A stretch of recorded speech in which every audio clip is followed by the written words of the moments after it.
Hola, muy buena noche. Mi nombre es Efraín Palacios Torres y este es mi trabajo final de geografía.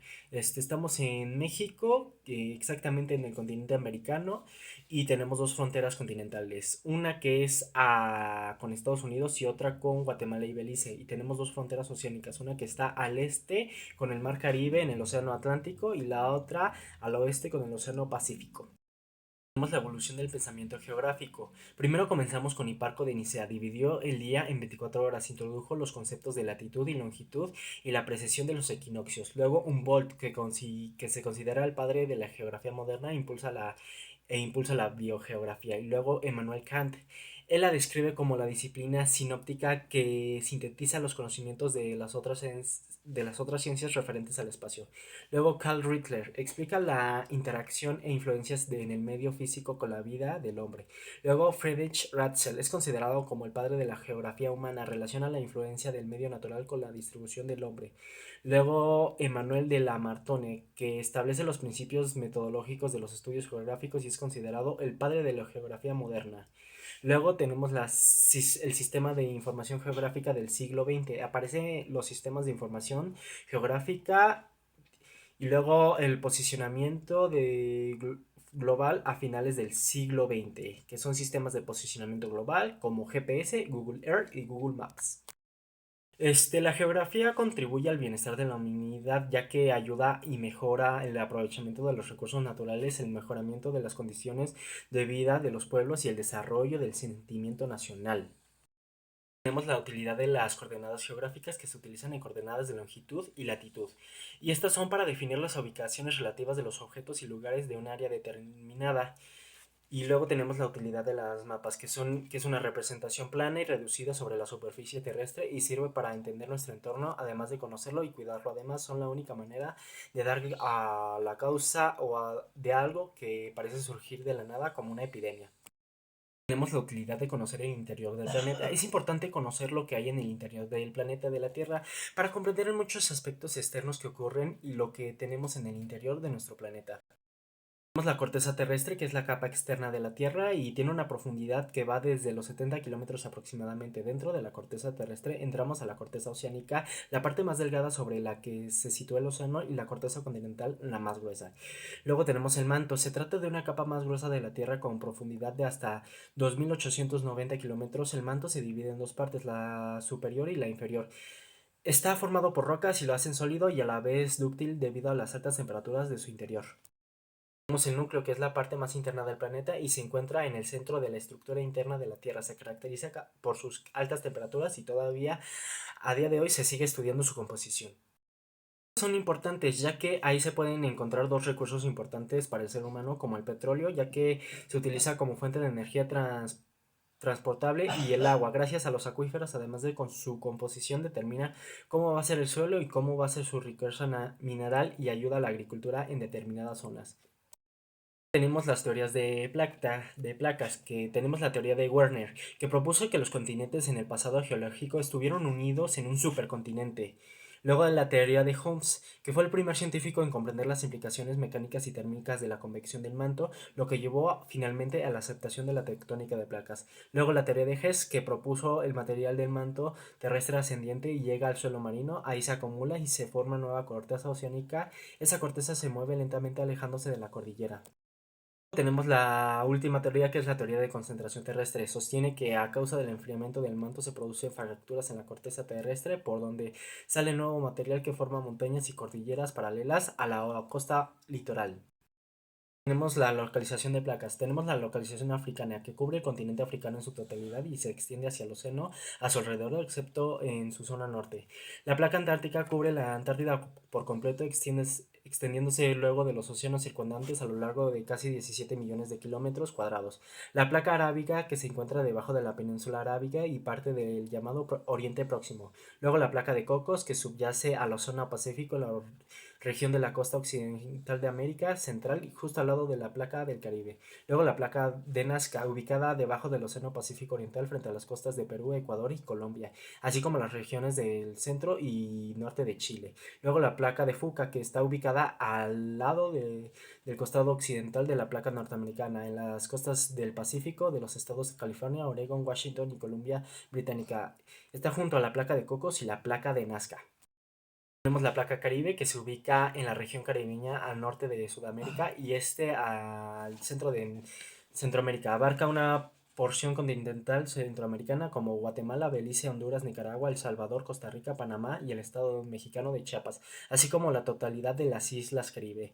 Luego la placa del Pacífico abarca casi la totalidad del océano del mismo nombre y presenta numerosos puntos calientes y zonas sísmicas o volcánicas, especialmente hacia Hawái. La placa euroasiática abarca toda Eurasia, que es Europa y Asia, y se extiende varios kilómetros sobre la parte oriental del Océano Atlántico Norte. Tenemos la placa filipina, ubicada en el Océano Pacífico al este de las Filipinas. Es una placa de subducción justo en la región de la Fosa de las Marianas. Luego la placa norteamericana, en ella se asienta América del Norte en su totalidad, incluida Groenlandia, así como los archipiélagos de Cuba, las Bahamas, la mitad de Islandia y la parte de los océanos del Atlántico Norte, glaciar ártico y del territorio siberiano. Luego tenemos la placa de Escocia, ubicada en la unión de los océanos Pacífico y Atlántico y el glaciar antártico al sur de América del Sur. Luego tenemos la placa sudamericana, se encuentra por debajo de la totalidad de Sudamérica, extendiéndose además en la dirección sureste hacia el Océano Atlántico Sur. Luego, por último, tenemos la placa indoaustraliana, se extiende desde la frontera de la India con China y Nepal a lo largo del subcontinente indio en el Océano Índico y la totalidad de Australia y Melanesia, culminando en Nueva Zelanda. Tenemos dos tipos de placas tectónicas, las placas oceánicas que están cubiertas por la corteza oceánica, que están sumergidas en toda su extensión, son delgadas y compuestas principalmente por hierro y magnesio. Luego las placas continentales están cubiertas parcialmente por la corteza continental y poseen una parte continental y otra sumergida en el agua de los mares. Presentan tres tipos de movimientos: la subducción, que es convergente, donde las placas se acercan unas a otras; la de expansión, que es divergente, donde se separan; la transformante, que son las placas que se mueven de lado en relación con otras. Estas placas son las responsables de la aparición de montañas, volcanes, sismos, formación de planeamientos y fallas geológicas, expansión de océanos, desplazamiento de continentes, y también está asociado a yacimientos minerales y petrolíferos. Importancia de las placas. Las placas tectónicas ayudan a que el carbono circule dentro de la fuerza de corteza terrestre y también son responsables de los respiradores hidrotermales sobre el lecho marino. Las características del relieve, que tenemos las montañas, que son formaciones geológicas que se originan por el choque entre las placas tectónicas. La elevación es marcada y se forman las montañas, evento que sucedió con mucha frecuencia en la época cenociaca. Ejemplo que es el monte Lhotse. Luego las mesetas, que son zonas de altitudes variadas y limitadas originadas por la erosión causada por el agua o el viento. Y tenemos, por ejemplo, la meseta del Tíbet. Luego las llanuras, que son planicies caracterizadas por una superficie prácticamente sin altura, formadas por rocas sedimentarias en donde se produce la acumulación de los sedimentos. La altura es menor a los 200 metros y en algunos casos poseen climas cálidos. Un ejemplo es la llanura costera del Golfo de México. Mismo tenemos las depresiones, que son regiones geográficas más bajas que las áreas de su alrededor. La depresión podrá ser relativa y si simplemente es más baja que su alrededor, al tiempo que será absoluta si directamente es más baja que el nivel del mar. Esto, la depresión cáspica. Luego tenemos el relieve de México. Principalmente lo define una sierra y un valle. La primera se localiza al oeste, extendiéndose al noroeste y al sureste, y la conforman rocas de origen ígneo, extrusivo o volcánico. Se forman cuando el magma o roca derretida sale de las profundidades hacia la superficie de la Tierra, producto de la formación.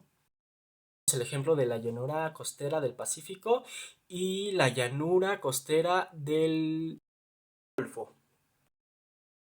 La importancia económica del relieve en México está compuesta en un 85% por relieve montañoso, picos, valles, mesetas y volcanes, a excepción de sus llanuras costeras ubicadas al este y al oeste, y de la península de Yucatán. Menos de 35% del territorio se halla por debajo de los 500 metros sobre el nivel del mar, mientras que más de la mitad del mismo supera los 10 millones de pesos, 10 millones de metros. con tectonismo, que son los movimientos de la corteza terrestre con origen en procesos tectónicos. En ellos se incluyen la formación de cuencas oceánicas continentales, mesetas y cordilleras. Movimientos orogénicos y epirogénicos. El orogénico, su movimiento horizontal, puede ser entendido como el conjunto de procesos que conducen a la formación o rejuvenecimiento de montañas o cadenas de montañas producido principalmente por el diastrofismo. Luego el movimiento epirogénico, su movimiento es vertical. Los movimientos son en sentido ascendente y descendente, alcanzando las áreas continentales pero en forma lenta e incluso ocasionando regiones y transgresiones marinas. Tenemos el vulcanismo, que son todos los procesos relacionados con la energía interna de la Tierra que afecta principalmente a las zonas inestables de la corteza terrestre. Tenemos los volcanes intrusivos que se caracterizan por el desplazamiento del magma en el interior de la corteza terrestre, enfriándose y solidificándose sin llegar a la superficie. Luego los volcanes extrusivos. Se produce la salida del magma directamente de la superficie, dando lugar a la formación de dorsales, volcanes y expresiones afines. La estructura de un volcán tiene que ver con la fumarola, que son mezcla de gases y vapores que surgen por las grietas exteriores del volcán. Luego el material piroplástico están formadas por procesos de compactación o cementación de fragmentos. Luego el cráter, que es la parte del volcán por donde los materiales son arrojados al exterior. Luego el cono, que es la aglomeración de lava y productos fragmentados. Luego la chimenea, que es el conducto por donde asciende la lava. Luego la cámara magmática, que es donde se almacena la roca fundida que puede provenir de la astenosfera. Tenemos las fases eruptivas. Fase hawaiana. Son erupciones tranquilas, poco explosivas, con producción continua de magma en pequeños volúmenes. Luego la fase estromboliana se caracteriza por erupciones explosivas de corta duración de lava con viscosidad intermedia. El magma sale con mayor dificultad y produce explosiones no muy violentas y muchas veces arrojada al aire. Luego la fase vulcaniana. Este tipo de erupciones son explosivas con una columna de 5 a 10 kilómetros. En su actividad inicial son explosiones de corta duración y arrojando bombas y bloques. Luego la fase peliana. Este tipo de erupciones crea columnas eruptivas enormes arrojando la gran cantidad de gas, polvo, fragmentados de lava por el cráter del volcán generados por el colapso de domo de lava. Tenemos la fase pliana o vesuviana. Las erupciones plianas son similares a las vulcanianas y estrombolianas, sin embargo, estas crean una erupción con columna sostenida. Los magmas son ricos en volátiles. Luego la fase irlandesa o islandesa. Se llama así cuando varios volcanes aparecen sobre una grieta. Sus actividades primarias y secundarias. Las primarias tienen que ver de acuerdo a su actividad, inactivos o activos. Luego las secundarias son los géiseres o manantiales termales. Los géiseres se debe al contacto de una corriente de agua subterránea con una cámara magmática. El agua se calienta y sale a la superficie como un brote de río. Luego las manantiales termales, que son chorros de agua caliente intermitentes que salen de la tierra por una fisura en el suelo. Esto se debe a que una corriente subterránea está en contacto con la cámara magmática que calienta el agua y produce vapor del agua y se acumula cuando ésta encuentra en una pequeña salida y surge con mucha fuerza como una fuente. Tenemos algunas de las localizaciones de los volcanes más importantes del planeta. El volcán de Fuego, que está ubicado a 35 kilómetros al suroeste de la capital de la ciudad de Guatemala, que está situado en las provincias de Escuintla, Zacatepeques y Chimaltenango. Luego Sakuriyama, situado a solo 4 kilómetros de la ciudad de Kagoshima, en Japón. Tenemos el Paricotín, que se encuentra en la parte norte de la base de Pico de Tancítaro, en el eje volcánico correspondiente al estado de Michoacán, sobre el pueblo de Parangotirimícaro o de las Colchas. La importancia económica de las zonas volcánicas. La producción de componentes como celulares, cámaras por computadoras, vehículos y televisores. También se extraen materiales de construcción para la confección de cemento y la extracción de piedras preciosas como el zafiro, el rubí y los diamantes, que emergen a la superficie gracias a las erupciones volcánicas. Luego tenemos la sismicidad, que es movimiento vibratorio que se origina en el interior de la Tierra y se propagan por medio de las ondas que se generan en la corteza terrestre y manto superior. Se originan en el foco e hipocentro. Sus características de estas tenemos tres tipos de movimientos. Ondas P, que son de presión longitudinales y son primarias y su velocidad es de 13 kilómetros por segundo. Su movimiento es oscilatorio. Luego tenemos las ondas S, que son de sacudimiento transversales y son secundarias. Su velocidad es de 7 kilómetros por segundo. Su movimiento es trepidatorio. Y por último tenemos las ondas L o LOV, también conocidas así, que son lentas, largas y superficiales y su velocidad es de 3 kilómetros por segundo. Tenemos los tipos de movimiento que se generan, que es trepidatorio, que es vertical, y oscilatorio, que es horizontal. Luego los tipos de sismos que se tienen son el volcánico, que es originado por volcanes, tectónico, que se genera por el movimiento de las placas tectónicas, artificiales, que son causados por humanos como una explosión.